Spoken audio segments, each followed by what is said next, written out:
എന്റെ പൊന്നു പോച്ചേട്ടാ, എന്നെ കുറിച്ച് രണ്ടു വാക്ക് പറയും. ഞാനും ഒന്ന് വൈറലാവട്ടെ.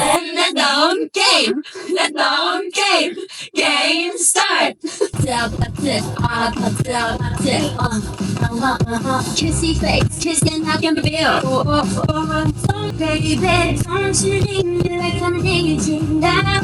Say tomorrow, but tonight go crazy. All you gotta do is just make me at the popped up, popped it, popped up, popped it, popped up, popped it, popped up, popped it, popped up, popped it, popped up, popped it,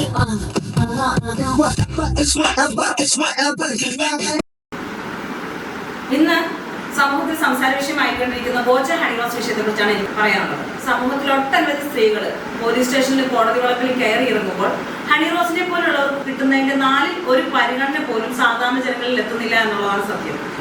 ഈ അടുത്ത കാലത്ത് film ഇൻഡസ്ട്രിയിലുണ്ടായ പീഡന പരമ്പരയെ ഡ്രഗ്സിനെ കുറിച്ച് ഒരു judicial അന്വേഷണം ഏർപ്പെടുത്തുകയുണ്ടായി.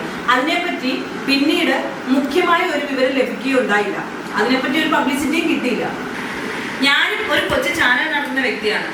ഞാൻ videos post ആറുണ്ട്, blogs കാണുന്നുണ്ട്. Body shaming നടത്തി എന്നും പറഞ്ഞ് കേരളം ഇത്ര പ്രകമ്പനം കൊള്ളേണ്ട കാര്യമുണ്ടോ എന്ന് എനിക്ക് തോന്നില്ല.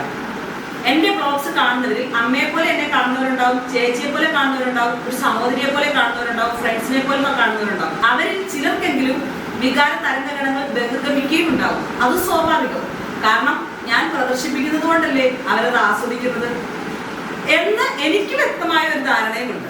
ബോച്ച നർമ്മത്തിൽ പൊതിഞ്ഞ 2 വാക്കുകൾ സംസാരിച്ചു എന്നും പറഞ്ഞ് കേരളം ഇത്ര പ്രകമ്പനം കൊള്ളേണ്ട കാര്യമുണ്ടെന്ന് എനിക്ക് തോന്നുന്നില്ല. തെരുവോരങ്ങളിൽ ആയിരക്കണക്കിന് ആൾക്കാർ ഹണിറോസിനെ പറ്റി വിമർശിക്കാറുണ്ട്. സ്ത്രീത്വത്തിന് വേണ്ടി പോരാടുന്ന ഇവിടെ സ്ത്രീകളുടെ ചില കൊള്ളരുതായ്മ കൊണ്ട് പലതും അനുഭവിക്കുന്ന പുരുഷ കേസരികളും ഉണ്ടെന്നിപ്പം വ്യക്തമല്ലേ?